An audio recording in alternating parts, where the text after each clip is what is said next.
जय संविधान। देखिए, बिहार में चुनाव में जो हुआ है और पूरा देश क्या पूरा विश्व इससे बहुत ज्यादा विस्मृत है, बहुत ज्यादा चिंतित है कि भारत के चुनाव आयोग को और बिहार की जनता, जिनसे हमें बहुत ज्यादा आशा थी कि वो लोकतंत्र का प्रहरी रहा है और हमेशा देश को एक दिशा दी है, लेकिन उसी दिशा में बिहार गया जिस दिशा में महाराष्ट्र ऐसा जहां एक्सपेक्ट ही नहीं किया जा रहा था, हरियाणा जहां कांग्रेस जीत रही थी वहां भारतीय जनता पार्टी की सरकार बन गई। तो मैंने कहा इस विषय पे एक ऐसे व्यक्तित्व से बात करनी चाहिए जो बिहार के हों, बिहार के पुलिस अधिकारी रहे हों, आईपीएस अधिकारी हों और जिन्हें जो ऑब्जर्वर भी रहे हों चुनाव आयोग के और अलग अलग पदों में उन्होंने चुनाव को संपन्न कराया और जो बिहारी मानसिकता और बिहार के स्वभाव को समझते हो।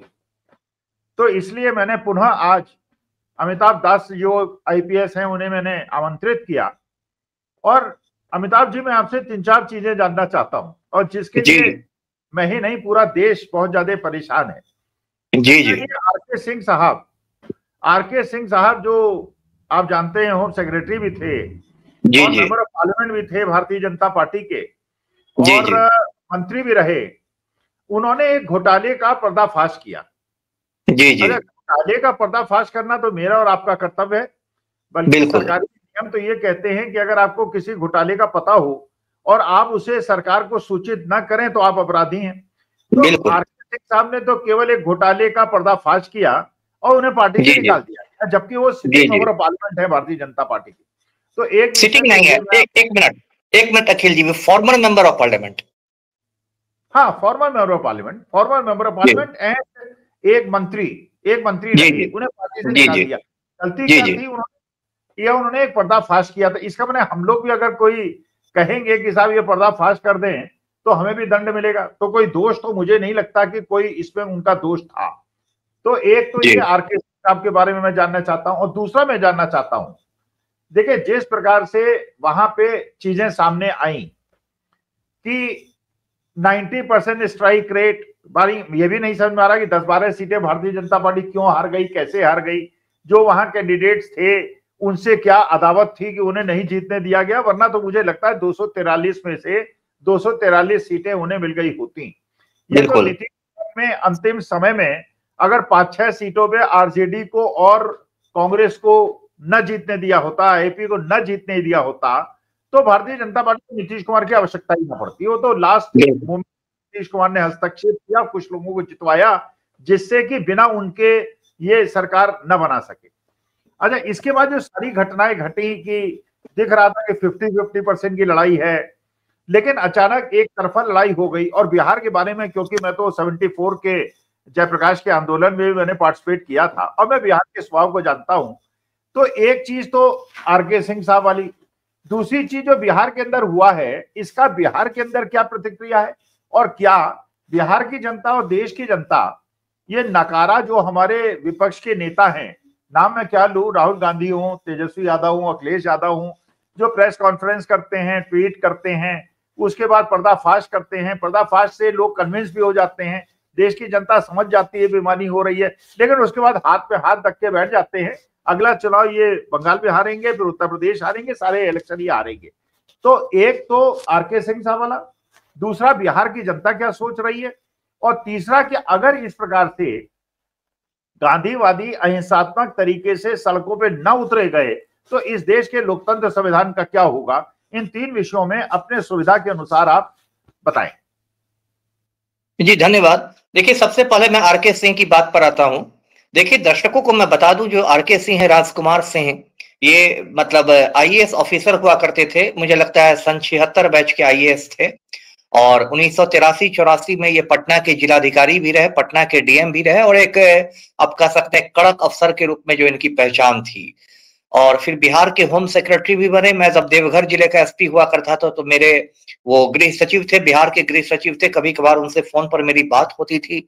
उसके बाद वो भारत सरकार में चले गए, भारत सरकार के भी गृह सचिव रहे, गवर्नमेंट ऑफ इंडिया में भी होम सेक्रेटरी रहे। उसके बाद रिटायर करने के बाद वो भाजपा में आ गए, भारतीय जनता पार्टी में, और आरा से उनको टिकट मिला। अब आरा से इसलिए टिकट मिला क्योंकि राजकुमार सिंह राजपूत जाति से आते हैं और आरा में राजपूत मतदाताओं की अच्छी खासी तादाद है, तो एक तरह से जातीय आधार पर उनको आरा भेजा गया और आरा से वो 2 बार सांसद भी बने, मतलब 14 से 19 और फिर 19 से 24 2 बार वो सांसद रहे 10 बरस तक के लिए। अब उसके बाद क्या हुआ कि पिछले साल जो लोकसभा चुनाव हुए वो भाकपा माले उम्मीदवार से हार गए, है ना। सुदामा प्रसाद सीपीआईएमएल के उम्मीदवार थे, उनसे आरके सिंह हार गए। उनकी हार थोड़ी अप्रत्याशित थी क्योंकि वो क्षेत्र में थोड़ा पॉपुलर थे, लेकिन बाद में उन्होंने कहा, लोगों ने माना भी कि एक पवन सिंह फैक्टर की वजह से उनको नुकसान हो गया। पवन सिंह जो भोजपुरी सिनेमा के पावर स्टार कहे जाते हैं, राजपूत बिरादरी से ही हैं, वो भाजपा से बागी हो गए थे और कराकाट से खड़े हो गए थे, उनको बीजेपी ने निकाल दिया था। तो जो शाहाबाद क्षेत्र है जिसमें आरा आता है, शाहाबाद क्षेत्र में पवन सिंह फैक्टर की वजह से राजपूत लोग भाजपा से नाराज हो गए थे और माना जाता है कि राजपूतों ने भाजपा के विरोध में वोट दे दिया, इसलिए आरके सिंह बेचारे हार गए। आरके सिंह ने बाद में कहा भी चुनाव हारने के बाद कि भाजपा के कुछ नेताओं ने ही पैसे लेकर मेरे खिलाफ पवन सिंह को लड़वाया था। खैर ये तो मतलब आरके सिंह की बात है। उसके बाद देखिए आरके सिंह मतलब चुनाव के बाद से, हारने के बाद से थोड़ा थोड़ा बागी तेवर में नजर आ रहे थे।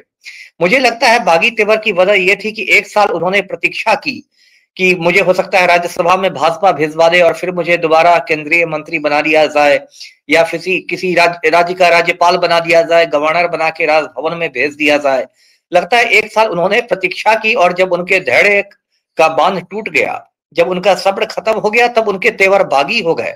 और अभी जो चुनाव हुए उसमें बाकायदा उन्होंने ट्वीट करके 7-8 उम्मीदवारों को हराने की अपील की थी, जिसमें बहुत सारे एनडीए के भी उम्मीदवार थे, अनंत सिंह जैसे उम्मीदवार, हुलास पांडे जैसे उम्मीदवार, जो कि एनडीए मतलब वो आप कह सकते हैं गठबंधन धर्म का पालन नहीं कर रहे थे। तो ये सब हो रहा था। उसके बाद भाजपा को लगा कि भाई आरके सिंह राजपूतों का कुछ नुकसान पहुंचा सकते हैं, तो भाजपा ने उनकी काट के लिए पवन सिंह की घर वापसी करा दी। पवन सिंह को वापस ले लिया पार्टी में, जिससे कि आरके सिंह की जो नाराजगी है उसको पवन सिंह को बैलेंस किया जा सके, पवन सिंह को लाकर। और पवन सिंह चुनाव लड़ने वाले थे लेकिन उनकी पत्नी ज्योति सिंह ने उनका मैदान खराब कर दिया, तो पवन सिंह को भाजपा ने स्टार प्रचारक बना दिया। उसके बाद देखिए अभी 1 हफ्ता पहले मुश्किल से आरके सिंह ने एक बहुत बड़ा धमाका कर दिया। आरके सिंह ने कह दिया कि बिहार में 62,000 करोड़ रुपए का 62,000 करोड़ रुपए का घोटाला हुआ है और अडानी ग्रुप के लिए कराया गया। अब अखिल जी सुन लीजिए, ये गौतम अडानी की बात करने लगे। ये गौतम अडानी को ही आपने कहा कि क्या घोटाला को उजागर हम करेंगे तो हम भी दंडित हो जाएंगे। आप जान रहे हैं कि अमृत काल में गौतम अडानी की क्या स्थिति है। वो सीधे शब्दों में कहें, मैं तो बेलाग बात करता हूं, तो वो प्रधानमंत्री नरेंद्र मोदी के बिल्कुल आका हैं। और गौतम अडानी के खिलाफ कहना, और वो भी भाजपा में रह के करना, ये तो हुआ कि पानी में रह के आपने मगरमच्छ के पूज्य पिता से बैर कर ली, है ना। एक कहावत है ना कि पानी में रह के मगर से बैर करना, तो यहां तो हो गया कि आपने पानी में रह के मगरमच्छ के पूज्य पिता से बैर कर ली। अब इसके बाद तो सबको पता था कि अब आरके सिंह 2-4 रोज के ही मेहमान हैं, वो भी जान रहे थे, हम भी जान रहे थे। भाजपा सिर्फ चुनाव नतीजे का इंतजार कर रही थी। 14 तारीख को चुनाव के नतीजे निकले, 208 सीटें मिली, प्रचंड बहुमत, और 15 तारीख को उनको निलंबित कर दिया गया। और वो भी समझ गए कि अब जो स्पष्टीकरण पूछा गया एक औपचारिकता मात्र है, उनको निकाल ही दिया जाएगा। तो उन्होंने खुद ब खुद पार्टी छोड़ दी। क्योंकि अब देखिए गौतम अडानी तो अभी मैं क्या कहूं, वो तो सर्वशक्तिमान प्राणी के रूप में उभरे हैं। अभी दिल्ली में देखिए बम धमाका हुआ, लाल किला में बम धमाका हुआ, लाल किला के पास इतने लोग मरे और हमारे यशस्वी प्रधानमंत्री भूटान के पहाड़ों में देखे गए। और उन्होंने कहा कि मैं बहुत दुखी मन से आया हूं, ऐसा लगा कि उन्होंने किसी ने उनको जबरदस्ती भेज दिया। वो काफी दुखी मन से गए थे, जबकि वो स्थगित भी कर सकते थे अपना कार्यक्रम। और दुखी मन से जाकर उन्होंने अडानी के लिए मात्र 5,000 करोड़ का बिजनेस डील करवा लिया। इतने दुखी मन से गए थे। और जब जब आप अडानी, दर्शकों को याद होगा राहुल गांधी ने लगातार अडानी पर हमले किए लोकसभा में, तो राहुल गांधी को एक मानहानि के मुकदमे में फंसाकर उनको लोकसभा से निकाल दिया गया। अब ये बात अलग है कि फिर सुप्रीम कोर्ट ने उनको वापस कर दिया, लेकिन याद होगा किस तरह राहुल गांधी को लोकसभा से निकाल दिया गया, रातों रात उनका सरकारी बंगला छीन लिया गया, सब कुछ हो गया। महुआ मोइत्रा जो तृणमूल कांग्रेस की बहुत तेज तर्रार एमपी हैं, वो लगातार अडानी पर हमले करती थी, तो उनको एक मामले में फंसाकर उनकी सदस्यता समाप्त कर दी गई। इस बार फिर वो दोबारा चुन के आ गई हैं, ये अलग बात है। अडानी के खिलाफ हिंडनबर्ग रिसर्च ने, जो अमेरिकी एजेंसी है, इतनी बड़ी रिपोर्ट दी, सैकड़ों पन्नों की रिपोर्ट और हजारों करोड़ का घोटाला का आरोप लगाया हिंडनबर्ग रिपोर्ट ने कि गौतम अडानी और उनके बड़े भाई विनोद अडानी किस तरह हजारों करोड़ का चूना लगा रहे हैं। उसके बाद हुआ क्या कुछ, जेपीसी की मांग तक मोदी ने ठुकरा दी। जो संयुक्त संसदीय समिति की मांग विपक्ष ने की, उसको मोदी ने ठुकरा दिया कि जेपीसी नहीं बनेगी। और उसके बाद सेबी में जो ये माधवी बुच जो थी, उन पर बहुत इल्जाम लगे, माधवी बुच को साफ बचा लिया गया। तो भाई गौतम अडानी को बोल के कि उसने 62,000 करोड़ का घोटाला किया, ये तो आपने सीधे सीधे मतलब मोदी को चुनौती दी। जी जी बोलिए। जी अमिताभ जी, एक चीज और, जो ये 1000 एकड़ जमीन 1 रुपए प्रति वर्ष के हिसाब से दी गई है, जी जी, इसके बारे में बिहार की प्रबुद्ध जनता क्या सोचती है? क्योंकि ये तो मेरे ख्याल से किसी भी व्यक्ति को इतने सस्ते दाम पे 1 रुपए में तो आजकल 4 मूंगफली भी नहीं आती, एक कप चाय नहीं मिलती, एक कप चाय नहीं मिलती।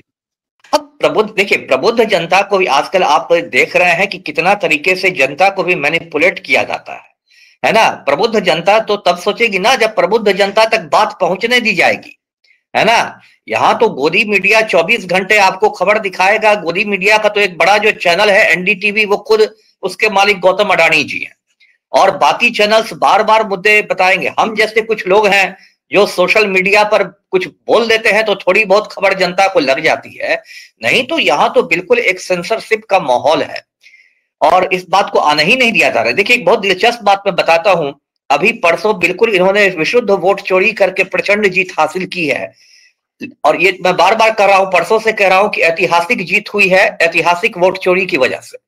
और उसके बाद गोदी मीडिया ने बहुत शातिराना तरीके से पूरे फोकस को लालू यादव के पारिवारिक झगड़े पर कंसंट्रेट कर दिया। अब लगातार आप देखेंगे कल से चल रहा है कि भाई रोहिणी आचार्य ने ये कहा तो ये संजय यादव कौन है, तो तेज प्रताप कौन है, तो अब तेजस्वी का क्या होगा आगे, तो लालू परिवार में विरासत की जंग छिड़ गई है। मतलब पूरा वोट चोरी की चर्चा नहीं हो इसका उत्तम प्रबंध कर लिया गया है। नहीं तो आप बताएं कि 1 रुपया में कैसे मिल सकता है। अब देखिए अखिल जी, तो थोड़ी बहुत तो मुझे न्यायपालिका से भी शिकायत है, भले ही अवमानना की भी तलवार मुझ पर लटक जाए, लेकिन इतना तो मुझे कहना पड़ता है कि इस देश की न्यायपालिका ने भी इस देश की जनता को मतलब निराश किया है। चाहे वो बिहार में एसआईआर का मामला हो या इसका मामला हो 1 रुपए वाला, बताइए आप न्यायालय को, हाईकोर्ट और सुप्रीम कोर्ट को स्वतः संज्ञान लेने का अधिकार है, सुओ मोटू कॉग्निजेंस लेने का अधिकार है। क्या बिहार जैसे राज्य में जो हिंदुस्तान का सबसे गरीब राज्य है 1 रुपए में जमीन दी जाए, तो क्या पटना हाई कोर्ट को उसमें स्वतः संज्ञान नहीं लेना चाहिए था? जी अखिलेश जी। अमिताभ जी, जैसे कहा गया, सरकार के सूत्रों से कहा गया कि 1 रुपए में जमीन इसलिए दे रहे हैं कि जो पावर बनेगी वो हम सब्सिडाइज रेट में कस्टमर्स को देंगे, जबकि वास्तविकता ये है कस्टमर्स को जो सब्सिडाइज रेट से मिलेगी उसमें गवर्नमेंट अपनी जेब से पैसा देगी, और जो सरकार पैसा देगी अडानी को वो पूरा पैसा देगी। इसका मतलब जो लाभ मिलेगा वो अडानी को मिलेगा और सरकार सब्सिडी देगी वो हमें लोगों के टैक्स से देगी। तो एक प्रकार से एक आवरण ऐसा उड़ाया गया जिससे बताया गया कि सरकार इसलिए दे रही है 1 रुपए में क्योंकि वो जनता का हित है। जनता का हित तो हमारे टैक्स से हो रहा है, अडानी को तो अपने पैसे। बिल्कुल सही कहा आपने। इसमें अडानी की, गौतम अडानी की सेहत पर कोई फर्क नहीं पड़ रहा। यदि उनको सब्सिडाइज रेट मिलेगा तो सरकार अपने घाटा सह के देगी, और सरकार का पैसा कहां से आता है? वो कोई मोदी जी का व्यक्तिगत पैसा थोड़े है। मोदी जी अपनी गुल्लक थोड़े फोड़ रहे हैं, वो मेरा पैसा है, आपका पैसा है, आम हिंदुस्तानियों का पैसा है जो टैक्स के माध्यम से हम लोग सरकार के खजाना में जमा करते हैं। मतलब हमारे पैसे के घाटा सह के, हमारे पैसे की कीमत पर अडानी को फायदा पहुंचाया जा रहा है। और ये बात सिर्फ आप बिहार में कर रहे हैं। अडानी का देखिए, मैं एक सीआरपीएफ के बहुत सीनियर ऑफिसर से बात कर रहा था, मैं नाम क्या बताऊंगा, सबकी नौकरी फंसेगी। वो बेचारे छत्तीसगढ़ में काम करते हैं, मुझसे बिहार के ही मुझसे मिलने आए थे। हमने कहा भाई सीआरपीएफ का कैसा चल रहा है काम? उन्होंने कहा कि सर बस हमें ये आदेश है कि जो अडानी के खदान हैं वो सुरक्षित चलते रहे, उनको नक्सलियों से कोई खतरा नहीं हो। मतलब छत्तीसगढ़ में जो पूरी सीआरपीएफ है, जो एक आपका मतलब दुनिया की कहते हैं सबसे बड़ी पैरामिलिट्री फोर्स है, सबसे बड़ा अर्धसैनिक बल है सीआरपीएफ, वो छत्तीसगढ़ में सिर्फ अडानी के खदानों की सुरक्षा के लिए लगाया हुआ है। छत्तीसगढ़ में हसदेव के जंगल काटे जा रहे हैं। महाराष्ट्र में आप आइए, बंबई में धारावी जो एशिया का सबसे बड़ा स्लम है, एशिया की सबसे बड़ी मतलब आप कह सकते हैं झुग्गी झोपड़ी वाली बस्ती है, उसके आधुनिकीकरण का नाम ये दे दिया गया है, गौतम अडानी को दे दिया गया है। लद्दाख में आ जाइए, लद्दाख ये तो मतलब पूरा कश्मीर से कन्याकुमारी का किस्सा है। लद्दाख में सोलर एनर्जी की अपार संभावनाएं हैं, सौर ऊर्जा की। सोनम वांगचुक जैसे लोग उस राह में रोड़ा बन रहे थे, तो सोनम वांगचुक को राष्ट्रीय सुरक्षा के लिए खतरा घोषित करके जोधपुर जेल में भेज दिया गया, और अब फिर वहां जो सोलर एनर्जी के ठेके हो रहे हैं, जो भी हो रहे हैं, वो गौतम अडानी को मिल रहा है। तो ये तो बिल्कुल जो ईस्ट इंडिया कंपनी वाला जो हम लोग इतिहास में पढ़ते थे, ईस्ट इंडिया कंपनी ने लूट मचाई हुई थी, आज के हिंदुस्तान में वो लूट वेस्ट इंडिया कंपनी ने मचा दी है। वेस्ट इंडिया कंपनी इसलिए कहा जाता है क्योंकि उसका मुख्यालय गुजरात में है ना। और देखिए अखिलेश जी, अभी इस देश में हम दो हमारे दो की सरकार है। 4 गुजराती मिलके देश चला रहे हैं। 2 गुजराती देश को बेचते हैं, 2 गुजराती देश को खरीदते हैं। देश बेचने वाले गुजराती हैं नरेंद्र मोदी और अमित शाह, देश खरीदने वाले गुजराती हैं गौतम अडानी और मुकेश अंबानी। तो ये हम दो हमारे दो की सरकार है, इसमें आप और क्या उम्मीद कर सकते हैं, आप बताएं मुझे जी। अच्छा अमिताभ जी, जो ये बिहार का रिजल्ट आया है और सब मान रहे हैं इसके अंदर एसआईआर का भी रोल है, लोगों को दानापुर में पार न करने का भी रोल है, स्लो वोटिंग का भी रोल है, एक आदमी द्वारा 2 बार वोट देने का भी रोल है, 2-2.5 लाख नए वोटर्स का भी रोल है। लेकिन अब हमारी क्या है, क्योंकि अगर राहुल गांधी, तेजस्वी, अखिलेश प्रेस कॉन्फ्रेंस करेंगे, ट्वीट करेंगे, प्रूफ देंगे, भाई देश की जनता तो मानती है बेईमानी हो रही है, लेकिन अगर बेईमानी हो रही है तो विपक्ष के नेता अगर एक गांधीवादी आंदोलन के लिए सड़क पे नहीं उतरते हैं तो क्या इसका दोष विपक्षी नेताओं का नहीं है? हमें उनकी भर्त्सना नहीं करनी चाहिए? बिल्कुल करनी चाहिए, क्यों नहीं करनी चाहिए। देखिए पक्ष ने तो अपना काम कर दिया, पक्ष ने तो काम कर दिया जो लगातार अमृत काल में हो रहा है कि वोट चोरी हो रही है, चाहे वो महाराष्ट्र हो, हरियाणा हो, कहीं हो। हरियाणा में ये हालत है कि ब्राजील की एक मॉडल ने, कोई मैथियस फेरोडो ब्राजील की मॉडल है, वो हरियाणा में आके 22 बार वोट दे देती है। इससे बड़ा जनतंत्र का मजाक क्या होगा। और चुनाव आयोग का उस पर कोई स्पष्टीकरण नहीं आता। चुनाव आयोग पर जब हमला होता है तो भाजपा बचाव करती है। ये आप मिली भगत देखिए, हमला हो रहा है ज्ञानेश कुमार पर, बचाव कर रहे हैं अमित मालवीय। और अभी देखिए ऐसा हुआ है कि देखिए मैं स्पष्ट कर दूं दर्शकों को कि मैं भाई हिंसा का समर्थन नहीं करता, मैं विशुद्ध गांधीवादी आदमी हूं। लेकिन अभी देश में क्रांति की स्थिति आ गई है, और वो क्रांति हमेशा हिंसक नहीं होती, वो क्रांति अहिंसक भी होती है, गांधीवादी भी होती है। और अभी अहिंसक क्रांति का समय आ गया है, क्योंकि इस देश में चुनाव आयोग ने सबको निराश कर दिया है, सरकार ने सबको निराश कर दिया है, सुप्रीम कोर्ट ने सबको निराश कर दिया है, न्यायपालिका ने। तो अब इसमें रहा क्या है? अब तो देखिए, मैं यदि राहुल जी का सलाहकार होता, मैं तो कहता कि भाई इंडिया गठबंधन के जितने सांसद हैं, राज्यसभा लोकसभा, सबको इस्तीफा दे देना चाहिए कि भाई रखिए सांसदी आप अपने पास, है ना। बिहार में जो 33 लोग चुने गए हैं महागठबंधन के, उनको शपथ ही नहीं लेना चाहिए कि रखिए, ये भी 33 क्यों दे रहे हैं, ये भी आप अपने ही पास रख लीजिए। और उसके बाद इन लोग को जो एक आर पार की लड़ाई कहते हैं, वो आर पार की लड़ाई सड़कों पर करनी चाहिए। और देखिए अखिल जी, सड़क जनतंत्र में बहुत बड़ी ताकत है। डॉक्टर लोहिया कहते थे कि जब सड़कें सूनी हो जाती है तो संसद आवारा हो जाती है। तो सड़क की ताकत को कम करके नहीं आंकिए। इसी देश में कुछ साल पहले किसानों ने, देखिए मैं किसानों को सलाम करता हूं, किसानों ने बिल्कुल गांधीवादी और अहिंसक आंदोलन करके मोदी जैसे अहंकारी प्रधानमंत्री को झुका दिया। 3 कृषि कानून आपको वापस लेने पड़े, 700 किसान शहीद हो गए, 13 महीने तक आंदोलन चला, 13 महीने तक राजधानी दिल्ली की सीमाओं पर किसान डटे रहे, सिंघू बॉर्डर पर, टिकरी बॉर्डर पर, और उनको हर तरह से कुचलने की कोशिश की गई। लखीमपुर खीरी में तो उन पर जीप चढ़ा दी गई। जी अमिताभ जी, एक चीज और बताइए, जैसे महागठबंधन को करीब 2 करोड़ से ज्यादा वोट मिले हैं, जी जी, इसका मतलब 2 करोड़ लोग बिहार के अंदर ऐसे हैं जो महागठबंधन को वोट दे के आए हैं, समर्थक हैं।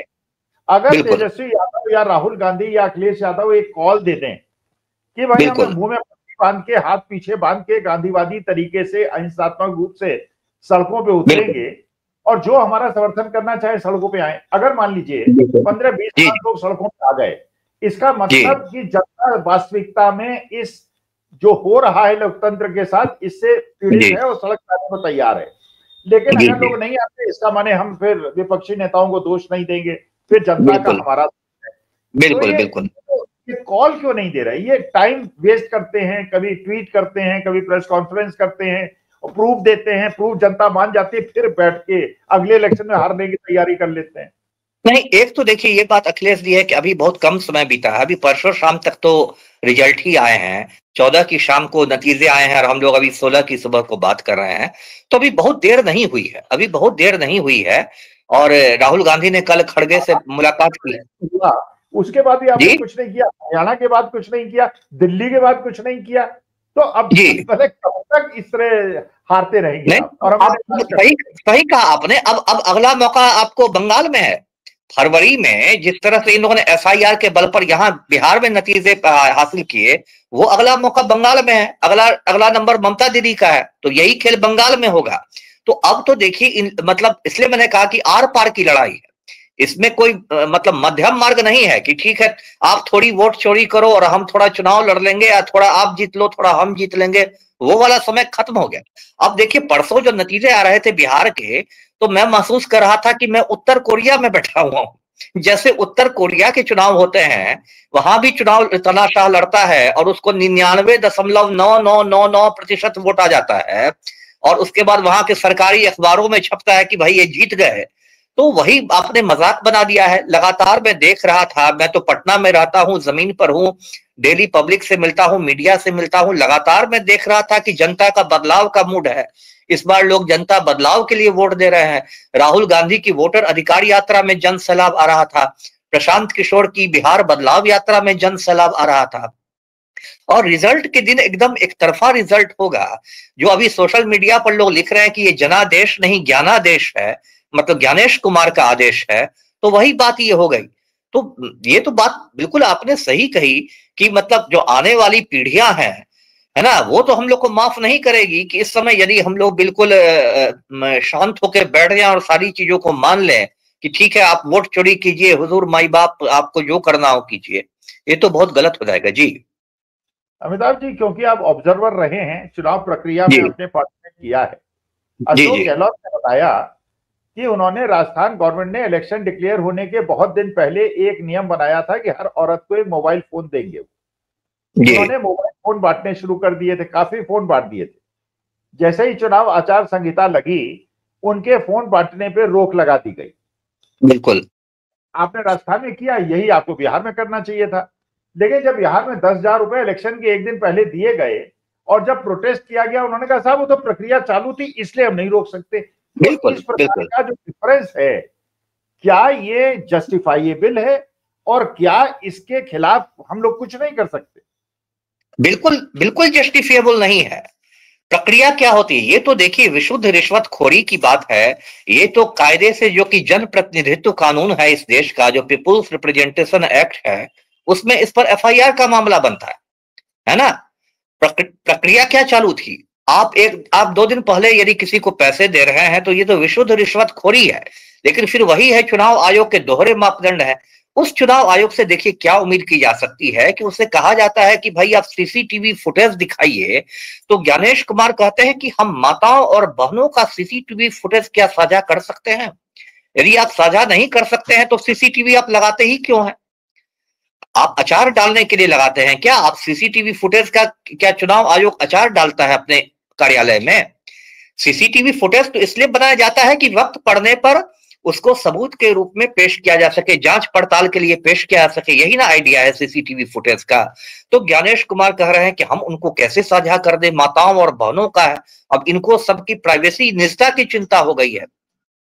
तो देखिए अब ये जी कहा जाए। जी देखिए, पंजाब हरियाणा हाईकोर्ट ने निर्णय लिया महमूद पाशा की पर कि साहब ये दिखाई जाए, फुटेज दिखाई जाए। जब आदेश हो गया हाईकोर्ट का, उसके बाद चुनाव आयोग ने प्रक्रिया बंद कर दी, कहने हमने सब फुटेज खत्म कर दी, और हमने नियम बनाया था, हमने सारी फुटेज खत्म कर दी हाईकोर्ट आदेश के बाद। इसका मतलब न्याय प्रक्रिया भी जो है उसमें भी बाधा ये लोग बन रहे हैं। बिल्कुल, ये तो देखिए मतलब अब मैं क्या कहूं, ये तो इसको कहते हैं विशुद्ध गुंडागर्दी शब्द है, विशुद्ध गुंडागर्दी है कि ये तो मतलब जैसे मोहल्ले का जो दादा होता है किसी जगह जाके खाना खा लेता है ठेला से, और ठेला वाला पैसा मांगता है तो उसको 4 गालियां दे देता है, पेट में चाकू मार देता है।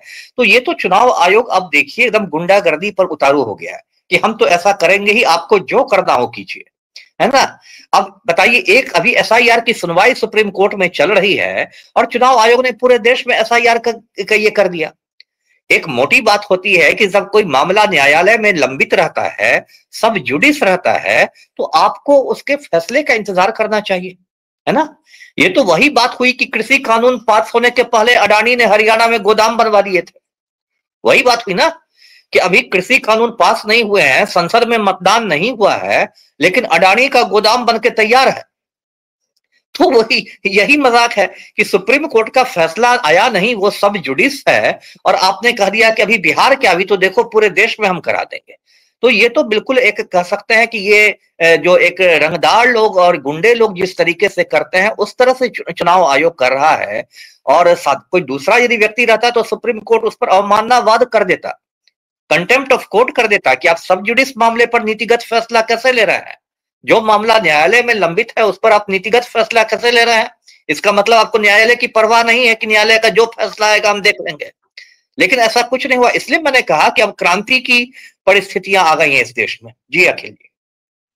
चलिए अमिताभ जी, हम आशा करते हैं कि गांधीवादी तरीके से, अहिंसात्मक तरीके से, लेकिन मैं ये आशा करता हूँ राहुल गांधी, तेजस्वी, अखिलेश, स्टालिन, ममता बनर्जी सबसे, वरना मैं जो देख रहा हूं भविष्य की गर्त में कि ममता बनर्जी भी 30 सीटों में अटक जाएंगी, अखिलेश भी अटक जाएंगे, और सब लोगों के बिल्कुल बर्बाद इनको कर दिया जाएगा, लोकतंत्र खत्म हो जाएगा, वही नॉर्थ कोरिया वाला हाल होगा। अगर ये लोग सड़कों में नहीं उतरते तो हमारे को मजाक का पात्र क्यों बनाते हैं? हम तो वो बताते हैं जो फील्ड में हो रहा है, लेकिन हम चोरी के बारे में, डकैती के बारे में हम लोग क्या बता सकते हैं? चलिए अमिताभ जी, बड़ा अच्छा लगा, लेटर देंगे, फिर बात करेंगे।